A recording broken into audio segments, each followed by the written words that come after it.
What makes a good festival? Join me now as we review the first exzero festival in Master Duel.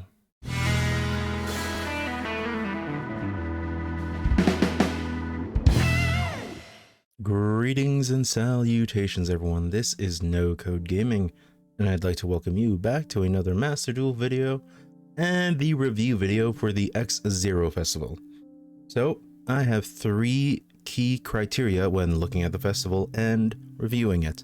1. The ban list and festival theme. 2. The variety of meta and matchups. And 3. The loner decks. So let's start with this ban list, and I agree with it to an extent. The cards that were straight up forbidden for this event, no qualms there. And I am in agreement with Skill Drain and Monarch's Erupt being limited to 1, as well as other problematic floodgates. This helped stifle some of the more less than fun stun decks to play against. However, I found it odd and sort of disagree with that the true Draco trap cards were limited to 1, since those traps really only help their own archetype and were a weird choice to target. At most, maybe just set them to semi-limited. Now for the theme of the festival, no extra deck.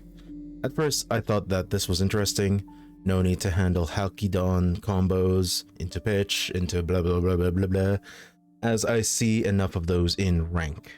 But after a time the festival became a different state of stale for me. So overall, I give this ban list and festival theme 3 out of 4 star chips. Really good ban list, but the theme sort of brought the event down. Which leads us to why I feel like the event became rather stale. The meta and matchup variety. Firstly, I am glad that people were able to play some decks that didn't have to rely too heavily on the extra deck. So decks like Witchcrafters, Blue Eyes, Ancient Warriors, Ultra Athletes, and even Cosmo. Good range of deck types, and these are pet decks for some people, so I'm happy that they were able to play these in a event and to an extent. However, I did say that the event became a different type of stale, right? And it was caused primarily by this guy. His name is Ben, and he will be OTKing you this evening. And of course, the Newt troop themselves, Flowunderies. Yes, I understand the concept of meta and that people/players will tend to congregate around the most efficient/consistent playstyles. That fact I have accepted long ago. But what bothers me is when the variety of meta is skewed in such a way. Seeing a lot of Ben OTK and Flowunderies is the main issue to me. The first is a consequence of the theming of the festival. People like playing OTK, and Ben OTK is currently the only viable strategy right now. The second, Flowunderies, was inevitable as they don't really rely on the extra deck. Overall, I am happy that people were able to try new decks and even get to play some of their pet decks. However, the monotony of seeing Ben K and Flowunderies was wearing me down raw. And overall, I give the meta and matchup variety for the festival 1 out of 3 star chips. The only saving grace, of course, were those few decks that were ran that didn't happen to be Ben K or the Newt troop.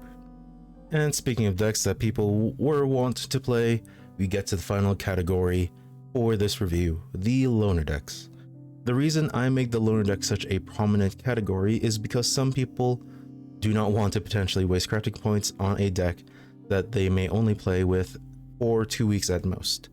The loner decks provide this subset of players with what is hopefully a competent deck. And for this event, we have Adventurer Token, Flowunderies, and Machina to choose from. I have tried all 3, and I can confidently say that the Machina deck blows the other 2 out of the water, resulting in a 1 out of 3 star chip score here. Of course, a 3 out of 3 star chip score is possible if all 3 decks feel competent and don't easily brick. So, in summary, the exzero festival gets a 5 out of 10 star chip final score for me. With a score like that, I don't see this event as being worthwhile beyond the gems we play for. I'm even hesitant playing to the end and getting the title. However, that is just my opinion. Let's hear from you. How do you feel about the festival? Leave your comments down below. And as always, like if you like the video, subscribe if you so desire, and have a great rest of your day.